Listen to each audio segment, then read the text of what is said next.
Hello and welcome to my channel. Today we're going to be talking about emotions and how they affect your negotiation and how they affect the other side. So don't let your emotions ruin your negotiation. What do we know about emotions? Well, we know we can't make decisions based on the emotion. A lot of the times emotions aren't necessarily logical. For example, when you see road rage videos on YouTube, there are plenty of examples where people absolutely emotional, but they're not making rational decisions. So we shouldn't make decisions based on our emotions. Another example is when you go shopping. If you're hungry, you'll buy a lot more than you would do if you're not hungry. So your emotional state is slightly different when you're not hungry. Another example of this is gambling industry. This is a great example. Most people, when they gamble, they don't necessarily make a decision based on a logical choice. They make a decision based on feeling or emotion. They want to win. They think, well, the next one, well, I've lost so much, so I must be winning the next one. All of a sudden, they end up losing quite a lot of money, and that results in huge profits for all these gambling companies. It's very important to understand the role that emotion plays within human society and negotiations. So what type of emotion could you have? You could have anger. You could be very angry. For example, you could have found out that the contract you've had for the last 5 years, they decided to renegotiate with you and they want to cut your order by half. You could be very angry at that. Or your supplier decided to stop supplying you for whatever reason, or they want to renegotiate again. You could be angry. It's important to keep your anger in check before going into that negotiation. You could have fear. Your emotion could be fear. You could be afraid to lose the contract. You could be afraid to ask for whatever you actually want. It's very important to keep those emotions in check so you don't end up hurting your own chances at winning at negotiation. You could be very happy. Your happiness could also impact you in a negative way. You could be missing small details that then later will cost you quite a lot in the long run. For example, you've been awarded this nice huge contract where it says the warranty is on you. Effectively, you pay for the warranty.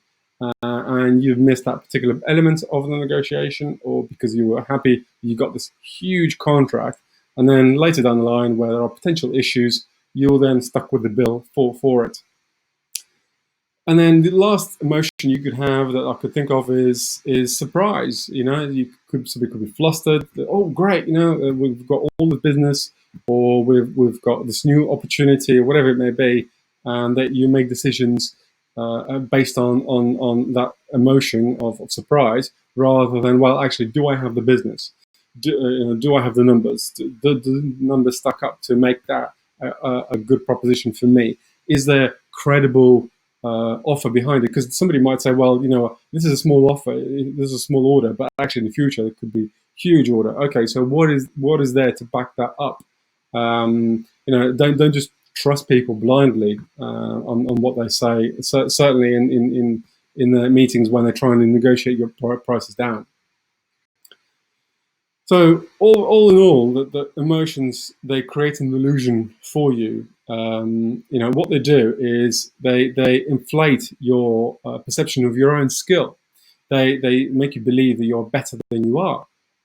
Perhaps you've done it a million times before, and think, well, I don't need to prepare this time, so because I've done it before. So what's the big deal?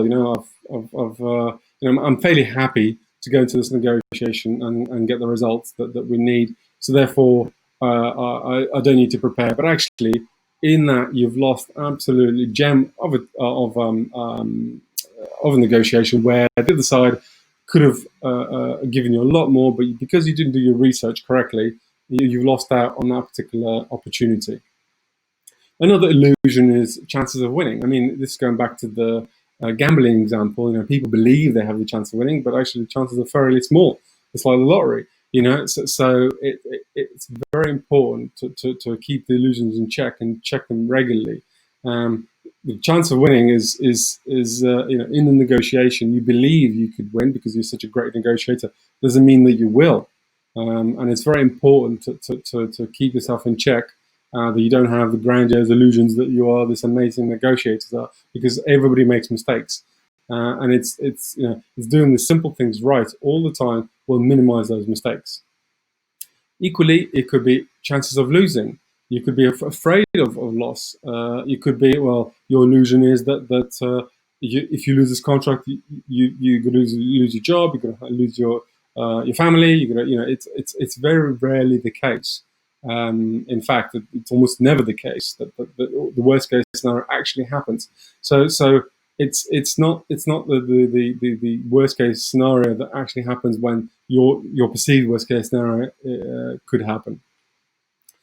And then the other element, or the other emotion, happiness or sadness, gives you assumptions about the other side. For example, of sadness, oh, they won't go for that. Oh, they can't possibly do that.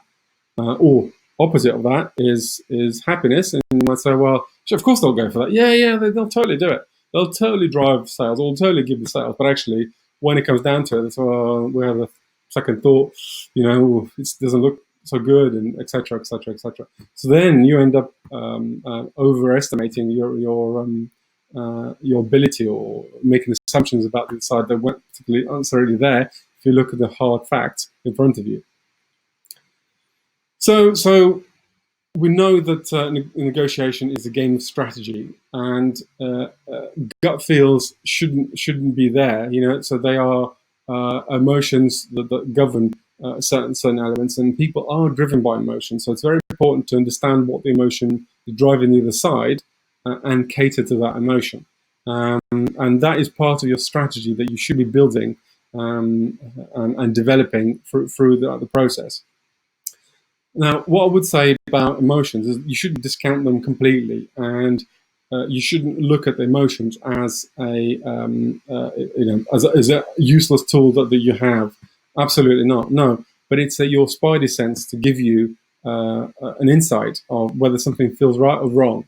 Now, it might feel wrong for a very good reason. Your inner Neanderthal telling you this feels wrong. So, well, find why it feels. Reassure yourself that what you have in front of you is absolutely correct and will deliver the correct results.